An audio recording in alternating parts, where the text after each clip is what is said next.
कुरुक्षेत्र का युद्ध आरंभ हो चुका था। पहले दिन सभी योद्धा भयानक रूप से लड़ रहे थे। युद्ध के भी कुछ नियम होते हैं। रथ पर बैठे हुए योद्धा को सिर्फ रथ पर बैठे हुए दूसरे योद्धा से ही लड़ना चाहिए। जमीन पर लड़ रहे पैदल सैनिक को सिर्फ जमीन पर लड़ रहे सैनिक से ही युद्ध करना चाहिए। जो भी शरणम कहकर प्रार्थना करे उसे मारना वर्जित था। घायल होकर नीचे गिर चुके सैनिकों को मारना मना था और बीच युद्ध में जो सैनिक पानी या हथियार आदि लाकर मदद करें उन्हें भी नहीं मारना चाहिए। इसी तरह के कई नियम थे। इन सब नियमों का उल्लंघन किए बिना सभी धर्म युद्ध कर रहे थे। हर योद्धा अपनी अपनी क्षमता के अनुसार बराबरी के विरोधियों से लड़ रहा था। अर्जुन भीष्म से, भीम दुर्योधन से, नकुल दुशासन से और धृष्टद्युम्न द्रोण से, इस तरह जो भी परस्पर समकक्ष योद्धा थे वे सब एक दूसरे के खिलाफ युद्ध कर रहे थे। इतने में एक बाण अत्यधिक वेग से उड़ता हुआ आया और उत्तर कुमार के सीने को भेद गया। वह वहीं पर ढेर हो गया। उत्तर कुमार विराट महाराज का पुत्र था। बेटे की मृत्यु का समाचार सुनकर विराट राजा का क्रोध समस्त सीमाएं तोड़ बैठा। उसने क्रोध में आकर कौरव सेना के हजारों सैनिकों को मानो चींटियों की तरह मसल दिया। वह चाहे जितनों को मार दे, उसका क्रोध कम ही नहीं हो रहा था। पांडवों के लिए उसका यह उग्र रूप बड़ा लाभदायक सिद्ध हुआ।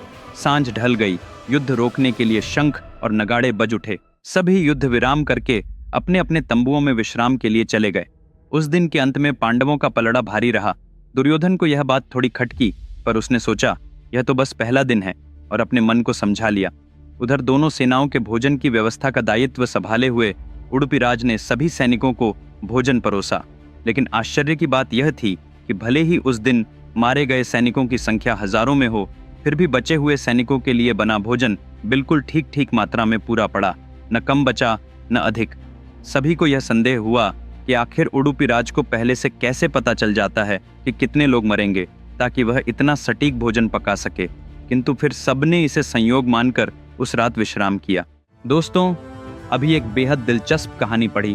क्या आप यकीन करेंगे कि यह एक आदमी की जिंदगी बदल देगी?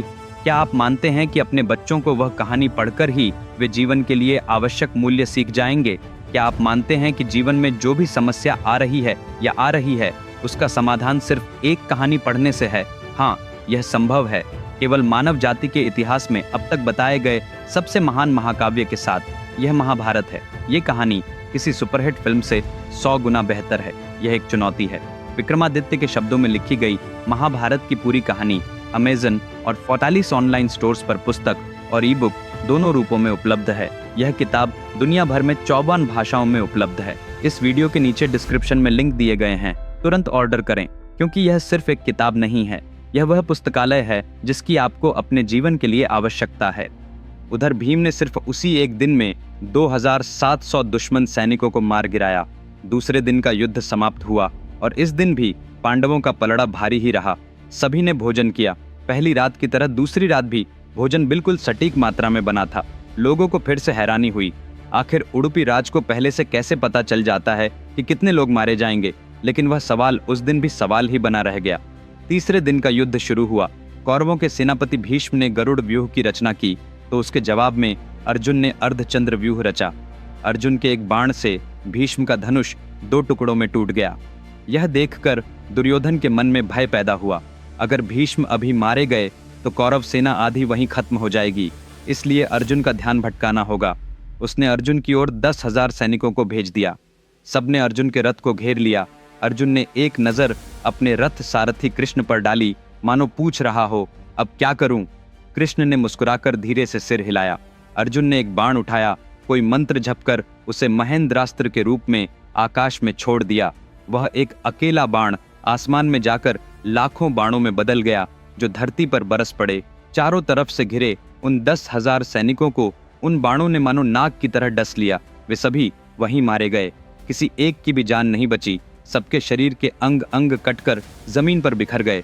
रक्त की धारा बह चली। अकेले अर्जुन ने उसी एक दिन में 10,000 सैनिकों को मार डाला। उस दिन भी उडुपीराज के बनाए भोजन की मात्रा बिल्कुल ठीक ठीक निकली। यह बात सबको किसी रहस्य से कम नहीं लगी। अगले दिन यानी दूसरे दिन की सुबह हुई। सैनिक दोगुने उत्साह में थे। रणभेरियां गूंज उठीं और युद्ध फिर आरंभ हो गया।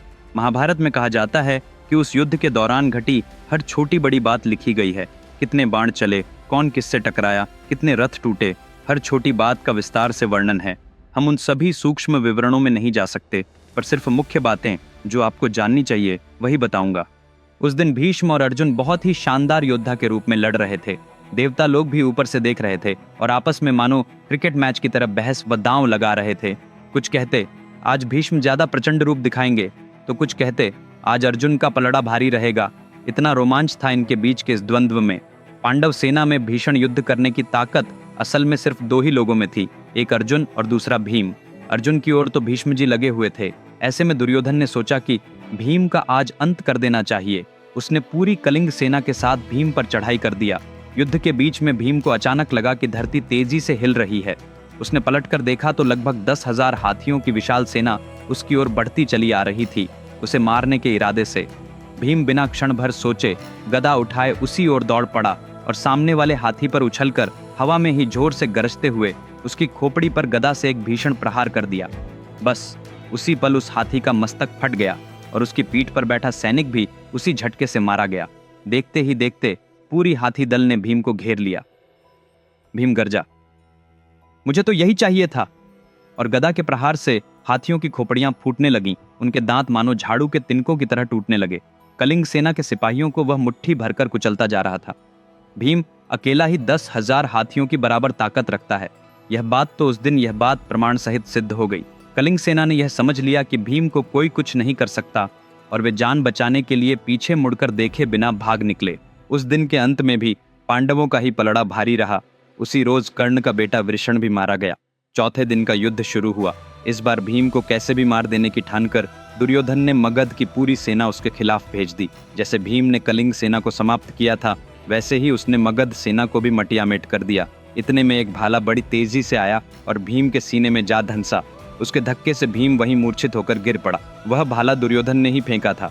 दुर्योधन खुश था कि अब पांडवों की आधी ताकत खत्म हो गई और भीम का सिर गदा से कुचल देने के इरादे से उसकी ओर बढ़ा। तभी एक रथ तेज गति से बेहोश पड़े भीम के पास आया। दुर्योधन ने देखा तो उसमें अभिमन्यु था। वह भीम को रथ पर उठाकर वहां से चला गया। रथ के झटकों से भीम को कुछ देर में होश आ गया। उसे बीच युद्ध में इस तरह बेहोश होकर गिर जाना बड़ा अपमानजनक लगा। वह रथ से कूद पड़ा और बोला, आज कौरवों का अंत करके ही दम लूंगा। दुर्योधन ने अपने 99 भाइयों को भेज दिया कि आज भीम का काम तमाम कर दो।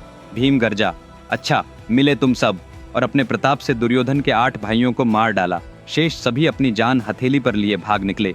इसी तरह चौथा दिन भी समाप्त हुआ। उस दिन भी उडुपी राज के बनाए खाने की मात्रा बिल्कुल ठीक निकली। अब तक सिर्फ 4 दिनों का ही युद्ध हुआ था। यहाँ हमारे सामने 2 सवाल उठते हैं।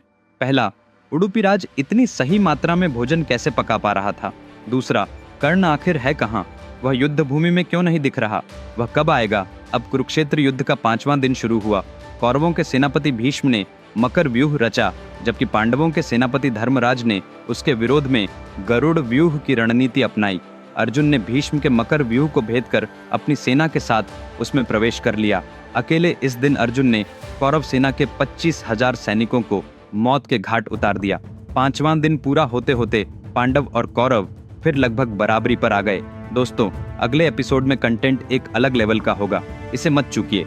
चलो अगले शनिवार उसी समय फिर मिलते हैं। मेरी महाभारत पुस्तक अभी ऑर्डर करें। इस वीडियो के नीचे विवरण में लिंक दिए गए हैं। इसके अलावा अगर आपने अभी तक मेरे चैनल को सब्सक्राइब नहीं किया है तो तुरंत सब्सक्राइब करें। तब तक अपना ख्याल रखें। अलविदा।